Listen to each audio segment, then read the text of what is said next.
Michael has a game today. Michael's U13 team plays match. So we have Pierre. Mark!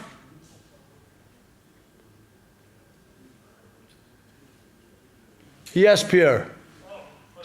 No, you're not done. You're just getting started. Ah bah, justement, on va lui parler. On va lui parler. Yes. Okay.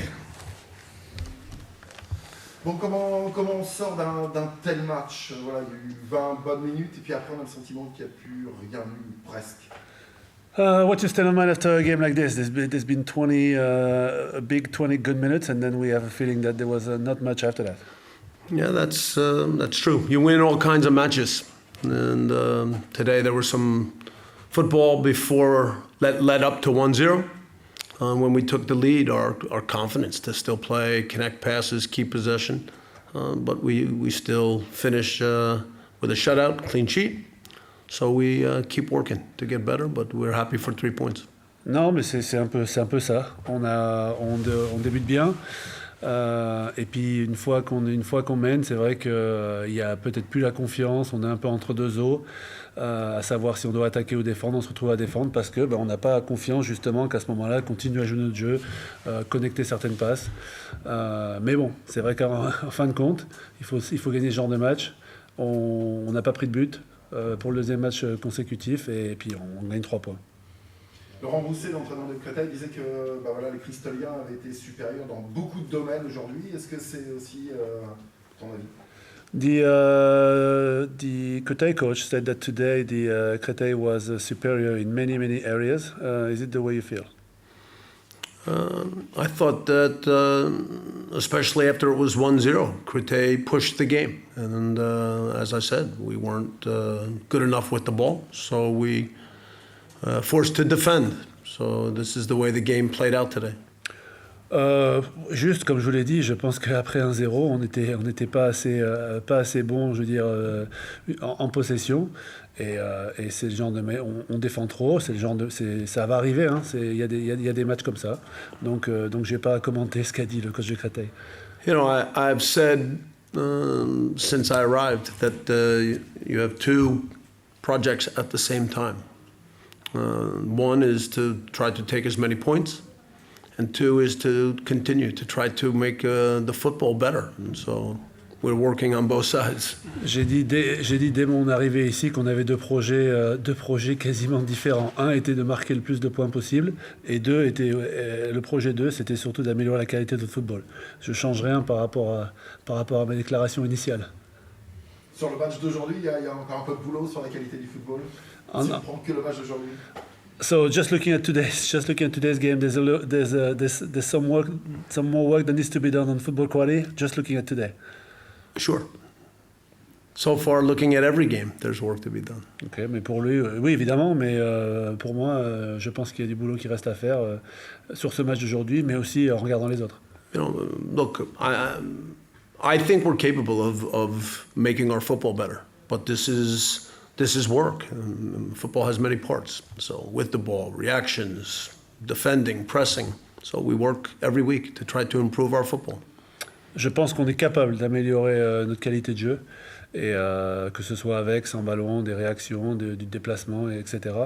Et c'est évidemment, croyez-moi, c'est ce sur lequel on s'attache chaque jour de chaque semaine.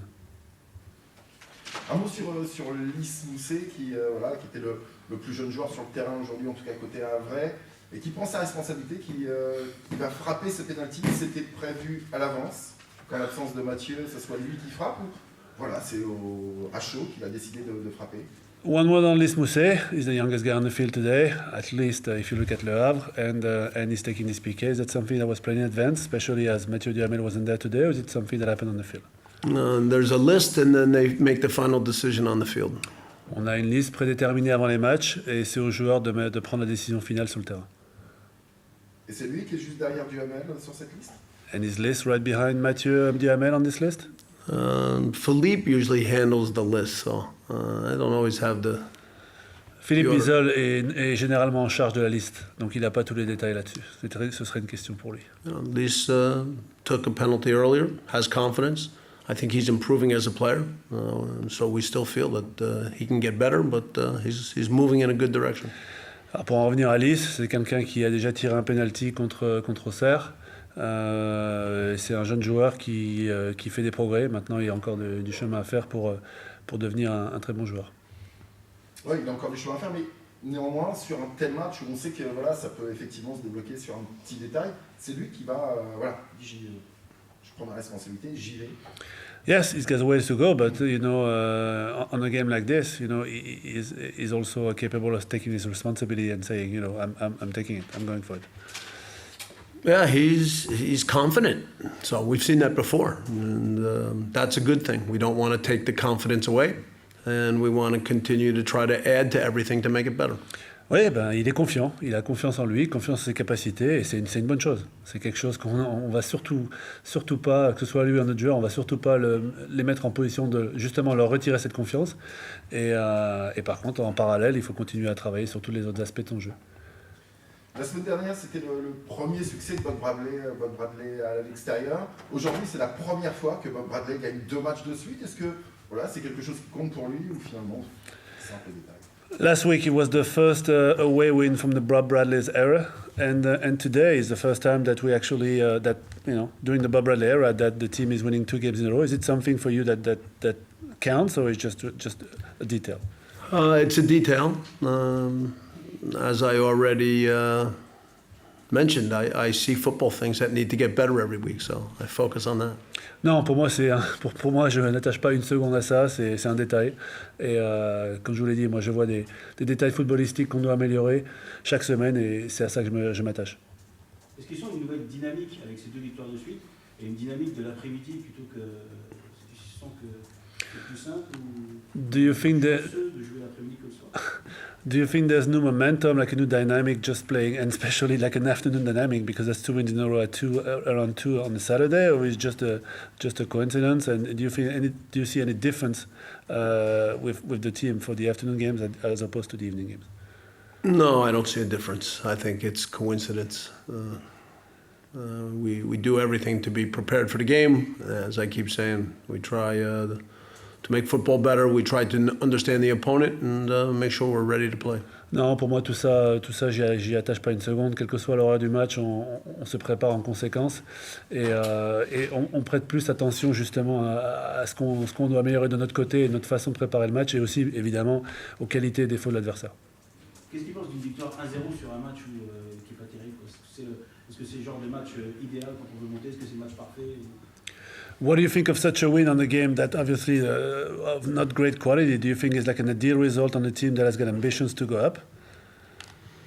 To go up, you win all kinds of games. So you have to win on days when you don't play very well.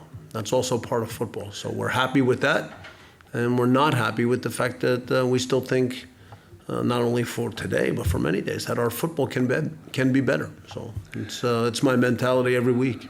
Que ce soit pour monter ou pas, il n'y a jamais 2 matchs qui se ressemblent, et il faut savoir aussi gagner ce genre de match. Donc pour moi, encore une fois, c'est bien de gagner, mais aussi plus que tout, je pense déjà au travail de la semaine pour essayer d'améliorer notre qualité de jeu. You know, we had some matches that we didn't take points where we played pretty good football, and so on that end, it can work both ways. Et non, malheureusement, ça marche dans les 2 sens, parce que j'ai en tête des matchs où on avait justement cette qualité de jeu, et on n'a peut-être pas gagné. Donc malheureusement, c'est dans notre job, ça marche aussi dans les 2 sens. Justement, quel genre d'enseignement il tire d'un match comme ça pour justement s'en servir dans la semaine? What lessons do you take out of a game like this actually to use such a game during the week? For me, it's the confidence to know how to play when you have a 1-0 lead, to still try to play football, to still, of course, not do it in a way that you leave your team open, but still find good passes, find ways to attack, and get the second goal and finish the game. Pour moi, l'enseignement numéro 1, enfin la partie principale à travailler, c'est justement la confiance et la compréhension collective de la tactique une fois qu'on mène 1-0.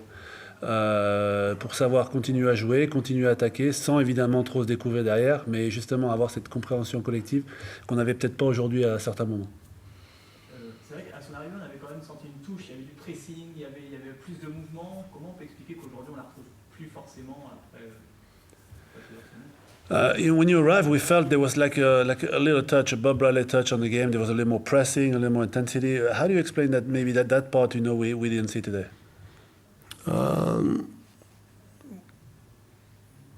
I think most of it is still when we're up 1-0 and we're not sure in certain moments how to handle things. So it's still the confidence and the understanding when we have the lead that we can still step up higher in certain moments. That comes also from communication on the field, starting with the defenders. But it's a confidence factor that even when we have the lead, we can still push up on people and push the game a little harder. Je pense que, encore une fois, je pense que ça revient à ce que je n'arrête pas de ressasser, c'est un problème de confiance. Donc c'est facile, entre guillemets, de presser et de jouer le jeu. Et une fois qu'on mène, justement, je pense qu'on se pose beaucoup trop de questions. Et évidemment, aujourd'hui, quand on mène 1-0 comme ça, on en revient à avoir ce genre de match. Et donc, pour répondre à votre question, je pense que principalement, c'est une histoire de confiance en soi et de confiance aussi en une tactique collective qui forcément n'est pas bien perçue par tous les joueurs au même moment quand on mène au score. Je pense qu'en jouant comme ça, même depuis plusieurs semaines, pas forcément sur ce match-là, mais que ce soit à Metz, que ce soit au Dijon, Blanc c'était un peu mieux, mais depuis le début de l'année, est-ce qu'on peut monter en Ligue 1 en jouant de la sorte actuelle, comme on dit depuis quelques semaines? Do you think you can go up in Ligue 1 by playing the way we've been playing? So obviously either it's at Metz or today, or Dijon was a lot different, and also Lens was a bit different. But do you think this is enough for a team that want to go up? I mean, Lens and Dijon had moments going forward that I thought were going in a good direction. But we also went through a period where we gave up some soft goals. So the last two games, I don't think our football's been as good, but we've also been more solid defensively. We need to find some mix of the two. Si je regarde le match de Lens et Dijon, moi j'étais satisfait justement par rapport à nos prestations. Le problème c'est qu'on donne, pas contre Lens, mais certainement contre Dijon, on a eu la fâcheuse habitude de se faire marquer dessus, des buts plutôt faciles. Donc au niveau football, sur certains autres matchs, c'était pas terrible, mais la seule différence, enfin c'était moins bien, la seule différence c'est qu'on a la faculté de prendre moins de buts qu'avant. Donc en gros c'est toujours très difficile d'avoir ce juste équilibre entre les deux. De mettre l'accent justement sur une capacité défensive, tout en essayant de garder les choses que l'on faisait bien au niveau football précédemment. Peut-être juste un petit mot sur Denis Barre, qui joue au milieu, qui est plutôt pas mal, qui gratte des ballons. Voilà, il était sorti du Lens quand Thomas est arrivé, il a aussi derrière, il joue au milieu. Ce qu'il fait au milieu, c'est plutôt correct. Just one word on Denis Bain.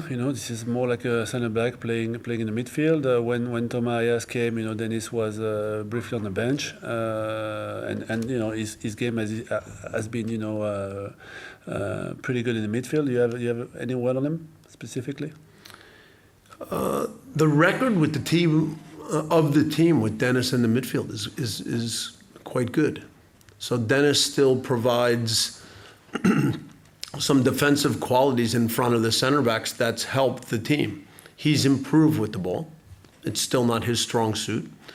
And so it gives us a different way, it gives us different options for how we put together our midfield.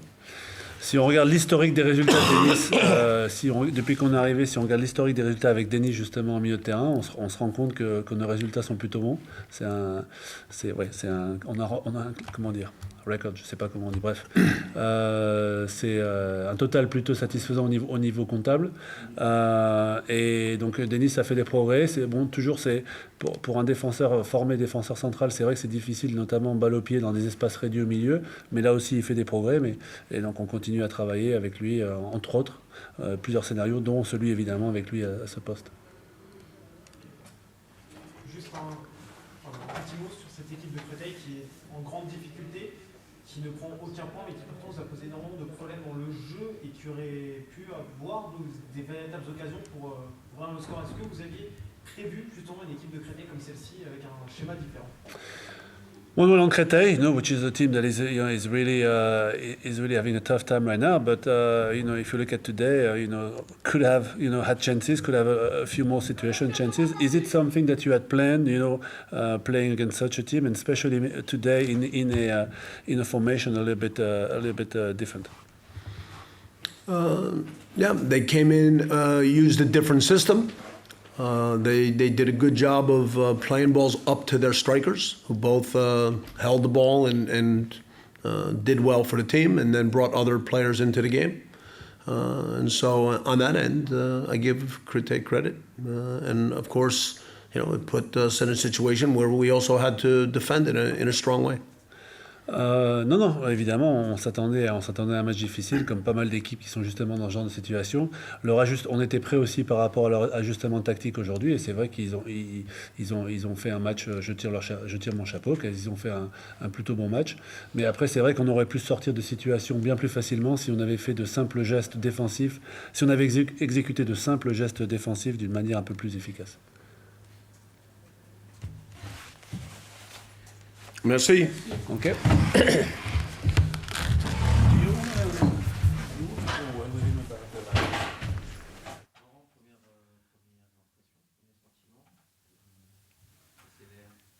Je dirais de la fierté. La fierté, c'est ce que j'ai dit aux garçons. On sent de l'énervement, de la frustration, peut-être de l'abattement. Mais je leur ai dit toute ma fierté d'être leur entraîneur. Parce que par rapport à un adversaire qui peut jouer la montée, je pense que Créteil a été relativement performant, même si on pense que notamment techniquement on peut faire encore mieux. Mais je crois que dans les intentions, je crois que dans la volonté, je crois que tactiquement, je crois que sur beaucoup d'aspects, c'est Créteil qui était plus fort ce soir. Malheureusement, je ne vais pas commenter, je ne vais pas dire l'erreur d'arbitrage, parce que je n'ai pas revu les images, mais j'ose espérer que quand ce sera en notre faveur, ce sera sifflé avec la même légèreté. Est-ce que c'est un mauvais signe quand ça se passe comme ça? Mauvais signe, c'est ce que j'ai dit aux garçons. Aujourd'hui, il faut lutter contre des éléments, je dirais, que l'on ne maîtrise pas. Et l'arbitrage fait partie de ces éléments-là. Mais je le répète, voilà, j'ose espérer que... on dit toujours que ça s'équilibre, et bien que l'on aura, nous aussi, à un certain moment donné... ce type de récompense. Est-ce que malgré tout, vous n'avez pas l'occasion de revenir au score? Non, mais c'est ce que je dis, on peut toujours mieux faire, parce que je pense à des situations très favorables. Bien sûr qu'on peut revenir au score. Et je dis, c'est toute ma fierté d'avoir, face à une telle équipe, j'ai envie de dire presque su les asphyxier et de jouer dans leur propre moitié de terrain et d'être créatif et d'avoir des situations favorables. Après, on sait qu'en football, malheureusement, pour prendre des points, il faut marquer.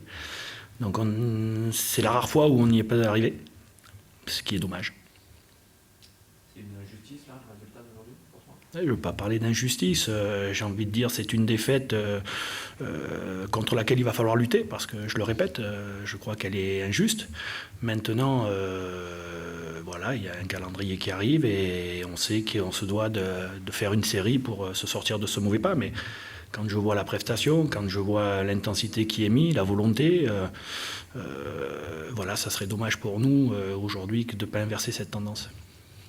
Comme un paradoxe de voir qu'avant la journée, vous êtes avant les gars, là vous faites un bon match et vous voilà. Non, mais ça ne m'inquiète pas. Franchement, je ne le regarde pas le calendrier, parce qu'aujourd'hui on est à 2-3 points et on sait qu'en faisant une série, même pas, je dirais deux matchs d'affilée concluants, on sera la tête hors de l'eau.